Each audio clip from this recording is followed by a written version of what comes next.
Hey everyone, I hope you guys have been doing okay. I'm coming to you with another nursing school update and a story to go along with this content for this past week. So, how ironic was it that I posted this content and literally the next day, I feel like somebody pulled the rug out from under me. So, it's been a trial of the last week. I was talking to you guys about tips to boost your stress fitness. This was something that I had presented on Instagram. And then the next week, right before I had back-to-back exams, I lost a close friend. And then also, my son got sick with the flu. He got over it. My daughter got sick with the flu. He got over it. And then my other daughter got sick with the flu and strep throat. And my husband was also sick at the same time. So while I was trying to study for this exam that I had last Friday, I was kind of intermittently going to urgent cares and worried in class about my kids and whether or not my husband was going to feel up to, navigating the colds. And let's just say it presented a less than ideal study environment coupled with really low sleep because we were up coughing at night, things like that. And needless to say, I did really, really bad on my exam. That should have been a really high grade. And I ended up getting 1/2 of a point away from passing, which was devastating to me, like super upsetting because, like I said, it should have been very easy content.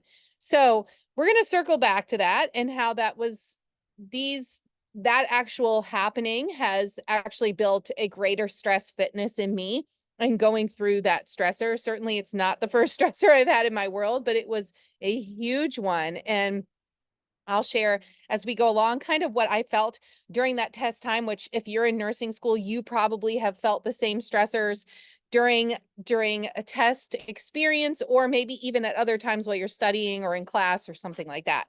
But today I want to talk to you about 5 tips to boost your stress fitness. And the reason for that is because we are inevitably going to incur stressors in our everyday life.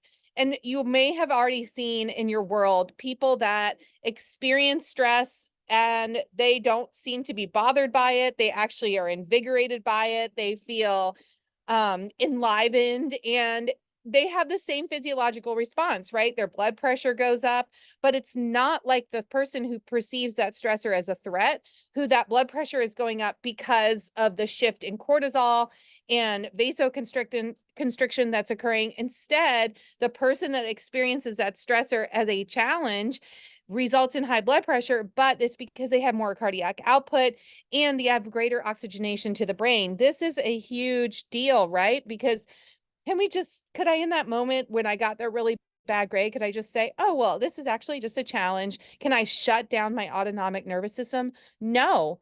But could I better have stress fitness or have better observe the environment going into the test to then say, what can I do to better prepare for a stressor that could occur afterwards? And so that's what we're talking about today is how do we improve that? And we know stress is not the issue because it's not that the stressor is the problem, it's how we respond to it. So it's not that the stressor of failing that test is the problem, it's how am I going to respond to it? What action am I going to take? And I'll talk to you in a minute what action I took kind of after that immediate acute stressor dissipated and started to present more of a active brain thinking of, all right, what can I do now? What's next? What do I do now for the next steps? And so this is more of a challenge response. And that actually creates a different physiological response in that it creates less inflammation. And yes, we can't turn every physical threat or stressor into a positive challenge because many of us are maybe caregivers or you're in a less than ideal home life situation or the stress of going through school coupled with all of life is just leaving you feeling like you're chasing your tail all the time. But how can we better interact with those stressors? That's what this is about today.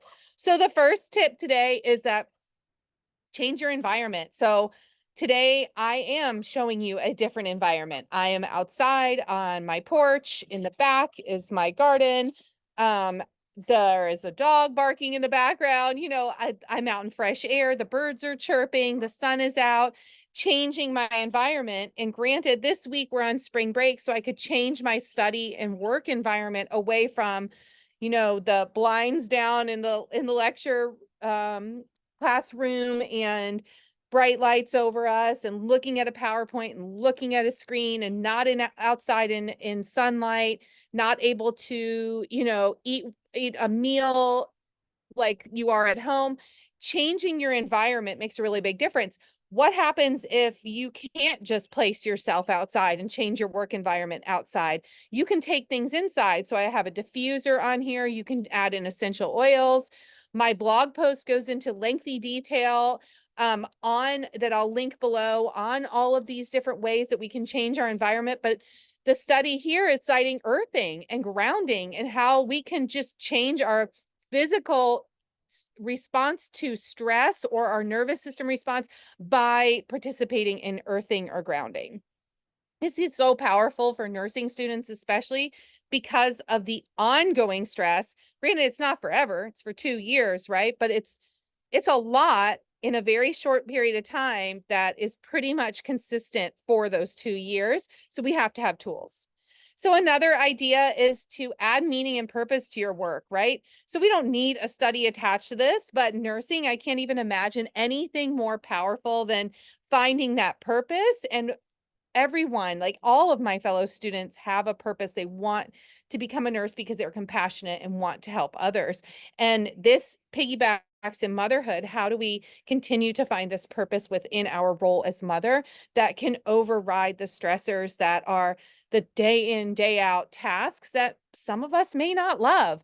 And the same thing with nursing school. So reigniting that purpose and keep circling back to that can really drive through and help you continue to push through on studies.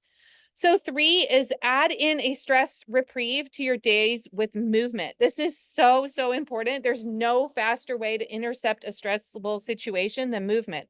So whether you're in class or you're studying, make sure you take advantage of some of the videos that I present on Instagram that are just different movement intercepts throughout the day that you can scale them up if you've got a super high fitness level, or if you're just beginning, you can scale them down. You can just go take a walk out around your apartment or your apartment building or outside your home. Go and move your body.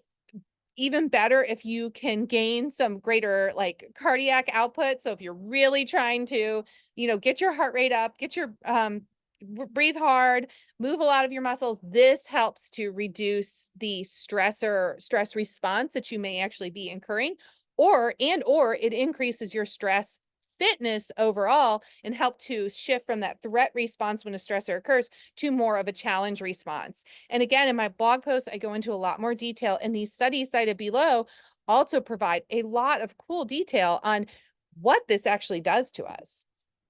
And then, of course, reframing our situation.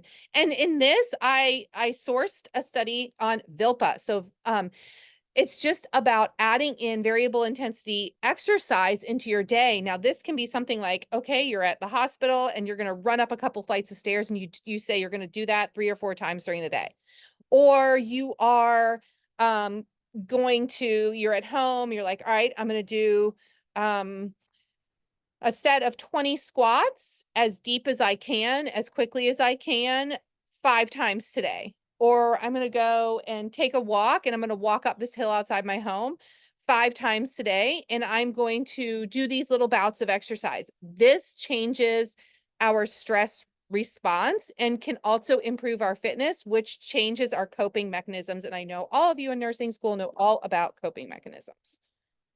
And then number 5, we want to strategically add in short bouts of stress on purpose, right? So this can be something that can be, purposeful cold exposure. It can be heat exposure if you have a sauna or have access to a sauna, or if you have access to a shower with cold water, or a tub with cold water. You can add ice to a tub and create your own ice bath, or if you have your own ice tub, that's something that can increase our stress resilience. This can also be done with high intensity interval training or exercise. These short bouts of physical stressors really benefit our stress response because it turns up and it mobilizes our energy stores. And this tunes the nervous system.